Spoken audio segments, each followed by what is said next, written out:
Hey everybody, this is Minion Soldier and this is the Piracy Show, and today we're talking about Star Citizen's dropship, the Valkyrie. Well, technically not the only dropship. There's also the Vanguard Hoplite. And the Redeemer. Yeah, the Redeemer. Oh, wait a minute. What about the Prowler? Yeah, the stealthy dropship, man. That thing's badass. Well, I guess technically you could also count the Cutlass as a dropship, and the Retaliator, because it also, comes with dropship modules, through the modularity system. Starlifter, yeah, of course, the ultimate dropship. I mean, wait, wasn't the C2 variant only $360 for the Starlifter? Huh.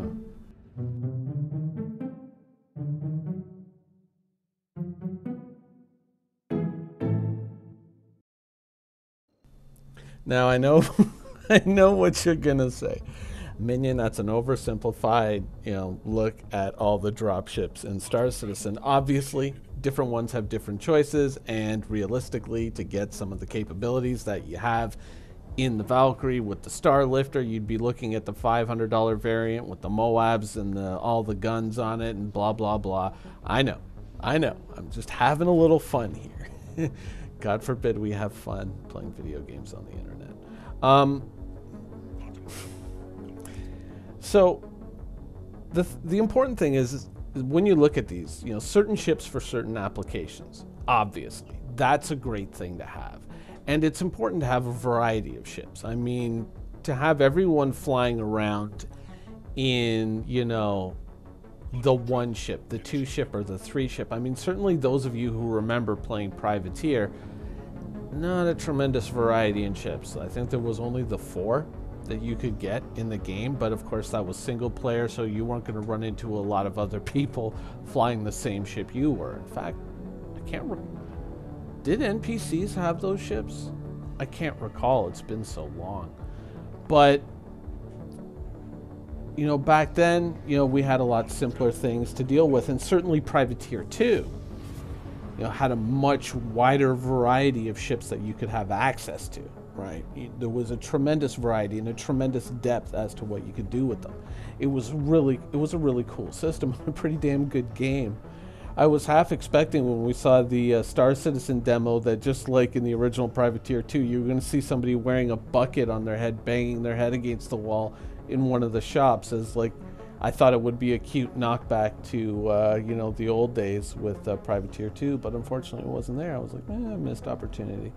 But having all this variety in dropships, obviously things like the Prowler with its, stealthy profile, so you can go in and, kind of do those like Spec Ops type missions where you get in and you get out and nobody even knows you were there.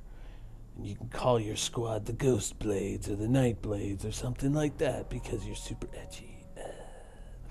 That sort of thing. But obviously they all have their own practical applications. What you might need a Valkyrie for, maybe a Hercules isn't suitable. A Hercules is more of like a heavy vehicle landing ship, but it also has that cargo capacity, right?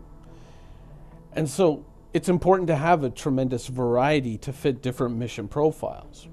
And that's why there are so many dropships. You think I'm ragging on CIG for having too many dropships. there are a lot of ships that can be technically used as dropships, but that's a good thing. It's a good thing to have, variety. And certainly, as we've seen, as planets have moved forward and become much more important in the games, in realizing what you have to do in the game, in achieving your goals, this was obviously going to be a very strong branch of ships, and clearly it is. There's a lot of options there. I mean, technically, you could even count the Caterpillar and the Carrack as dropships to a certain degree. And I'm not memeing here. I'm not trying to secretly keep building this joke up. We're past that, but it's important to have this capability and to have a wide variety depending on what you're trying to achieve, right? And certainly a wide variety also helps on the price point because players can more kind of look for what they're after with that ship. And so overall, my only real complaint with the Valkyrie, my only real complaint is I feel that it's overpriced. I think it's at best a $270, $295 ship. That's my opinion, yes. But that's where I think it should sit. It would make a lot more sense at that price point because I feel that the pricing was a little too aggressive on it and just a little bit too much for the variety of things that it can do. I mean, are there technical issues with the ship? Yeah, there are. I mean, overall, the weapon layout, all that, fantastic. Great. You know, the shape of the ship, the look of the ship, and it's not going to make or break it for me. I'm more of a practical guy. But it does look really awesome. The only real issues that I have with the design of the ship is the cargo area that isn't a cargo area, which basically makes no sense. And the cockpit view, which may or may not be an issue. You might say, oh my God, well, you're fine with that, but you weren't fine with the Cutlass. No. I think that, you know, given what we've seen recently from CIG, certainly with the Cutlass, with the preemptive changes to the F8 Lightning's cockpit, and, you know, them talking about the Hurricane cockpit when they were saying no art just for art's sake, blah, blah, blah, and kind of opening up these wide views, I think that internally CIG is starting to get it. I mean, I know why it is the way it is. I understand what's the driving factor behind that. A lot of people think that I don't, and they want, oh, I want an immersive experience. I want to feel like I'm actually in the ship's cockpit when I got to do all the things and I got to touch the dials and the buttons. My counter argument to that is always, look, it sounds great, and it probably feels great the first few times that you do it, but the truth is, eventually, you're going to hotkey all this shit.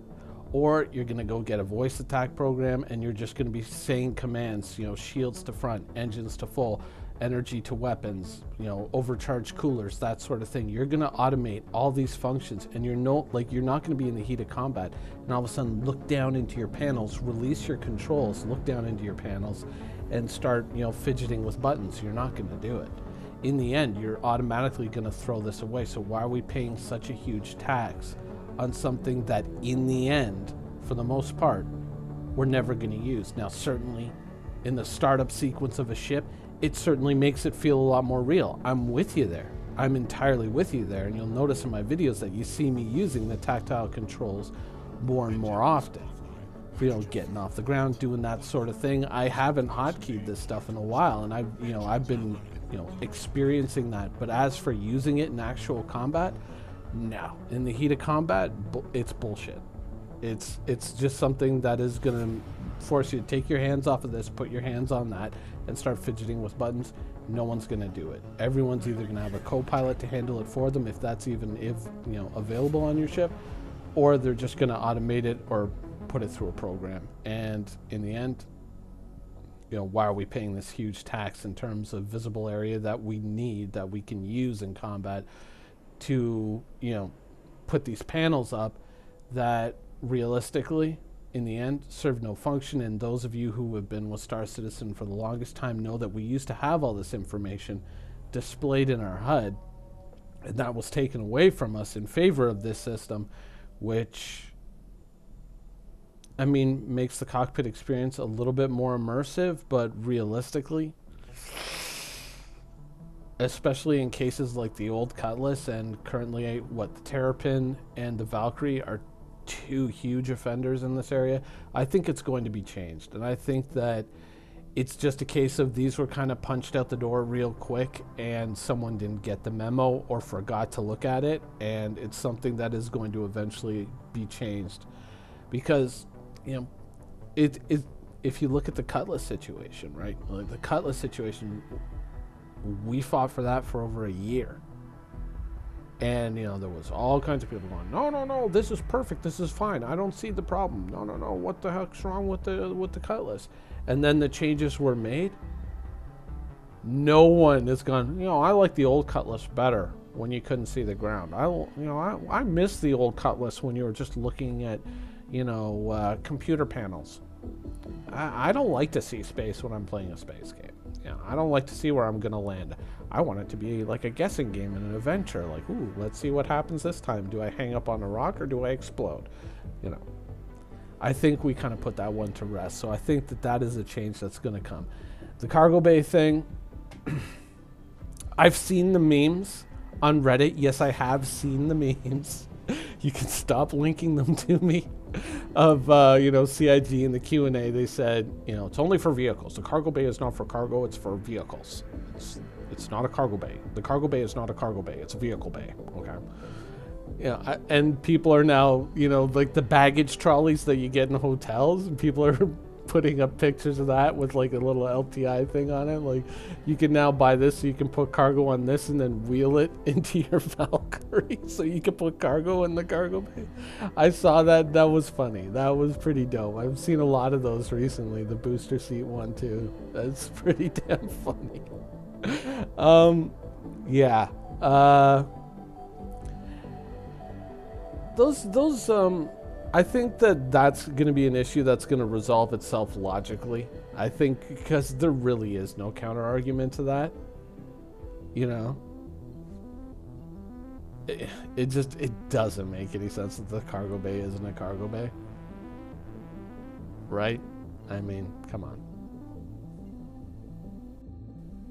As for why we got another dropship, obviously this has different applications, different values than, say, something like a Vanguard Hoplite, but I think the Vanguard Hoplite is pertinent to that conversation because obviously the Vanguard Hoplite was going to be a big part of Squadron 42, right? And so all of a sudden the Vanguard Hoplite's here and it's done and it's ready to rock and roll, and here it is in game. You guys can play with it. Obviously, it was a Squadron 42 asset, right? It was something that they really needed for Squadron 42, and they had to get it done right away because, they were still probably thinking Squadron 42, 2017, fingers crossed, something like that. And so they had to have the Vanguard ready for all of what they were going to do in the game. However, as the width and breadth of this universe kind of came to life, there was probably a moment. And I'm sure that a lot of you are probably going to go, yeah, I think you're right about that. There was probably a moment where Chris Roberts looked at these planets and these worlds and he said, you know what, that mission that we're doing where you take the Vanguard Hoplite down, you go and you do the infantry thing, like a lot of combat fighter pilots do in the military. Never mind. There was probably a mission where you go down and you go to the site and you do the thing and you're traveling in a hoplite. And, they were looking at all this technology, and wouldn't it be better if we did a whole mission where you go down with a vehicle and like an Ursa rover or something, and you shoot up a whole bunch of things, and you have to go into the base, and you have to do the thing and solve the puzzle, save the person, bring them out on the transport, blah, blah, blah, drive all the way back out to your landing site, and then you get into the wing guns, and you fight all these guys who are trying to stop you as you're flying away. Awesome moment. Let's do that. Do we have a ship that can do that? Yikers, no we don't. Well, then let's make one. And then we'll sell it at CitizenCon 2, and it'll be flight ready, and it'll be good to go. Boom. I think that's how we got another dropship. So, is it something that we really need? I think that there's definitely, like, a spot that it fills in the lineup, a good spot. I feel that it should have been probably about $100 cheaper than it is, truthfully. And apart from that, I mean, yeah, technical issues, but I think that those are naturally going to be worked out over time. Sanity is going to prevail in those arguments, and that's all going to get resolved. But apart from that, I do like it. I do like it. As I said, at one point, I considered it, But realistically, when I kind of sit back and I look at what I'm after in Star Citizen, not really. I mean, the only dropship I think that is very strong, for me personally, and for what I plan to use it for, is probably the Prowler. But I ain't spending no $450 on a stealth cutlass. So I'll wait till that's available for purchase in the universe, and that's probably going to be one of the first ships that I buy. Anyways, that's the show for today. I hope you guys enjoyed it, and thanks for watching.